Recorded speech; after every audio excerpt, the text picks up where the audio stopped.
প্রধানমন্ত্রীর দফতরের গোপন চিঠি কি করে ফাঁস হয়ে গেল তা নিয়ে রীতিমতো উদ্বিগ্ন সিবিআই কর্তারা। যদিও ঘনিষ্ঠ মহলে তাঁরা বলছেন এই চিঠির মাধ্যমে মোটেও প্রমাণ হয় না সিবিআই এর কাজে রাজনৈতিক হস্তক্ষেপ হয়। তাঁরা বলছেন সিবিআই তদন্তের দুটি পদ্ধতি রয়েছে, একটি হচ্ছে প্রাথমিক খোঁজ খবর বা প্রিলিমিনারি এনকোয়ারি। প্রাথমিক খোঁজ খবর যে কোনো ব্যক্তির বিরুদ্ধে করা যেতে পারে। যেহেতু সিবিআই প্রধানমন্ত্রীর দপ্তরের অধীনস্থ এবং প্রধানমন্ত্রীকেই রিপোর্ট করে, সেক্ষেত্রে প্রধানমন্ত্রীর দপ্তর তাদের কাছে আসা কোনো অভিযোগের ভিত্তিতে সিবিআইকে কোনো ব্যক্তি বা ব্যক্তিদের সম্পর্কে খোঁজ নিতে বলতেই পারে। চিটফান্ড কাণ্ডেও তাই হয়েছে। যেহেতু প্রধানমন্ত্রীর দপ্তরে প্রচুর অভিযোগ জমা পড়েছে, তাই পিএমও সেই বিষয়ে খোঁজ খবর নিতে বলতেই পারে। এর মধ্যে অস্বাভাবিক কিছু নেই। তদন্তে অগ্রগতির সঙ্গে যাদের গ্রেফতার করা হয়েছে, তাপস পাল, সুদীপ বন্দ্যোপাধ্যায়, তাদের নাম পিএমও চিঠিতে নেই।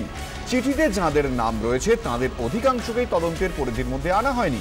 এতেই প্রমাণ হয় সিবিআই স্বাধীনভাবে তদন্ত করে।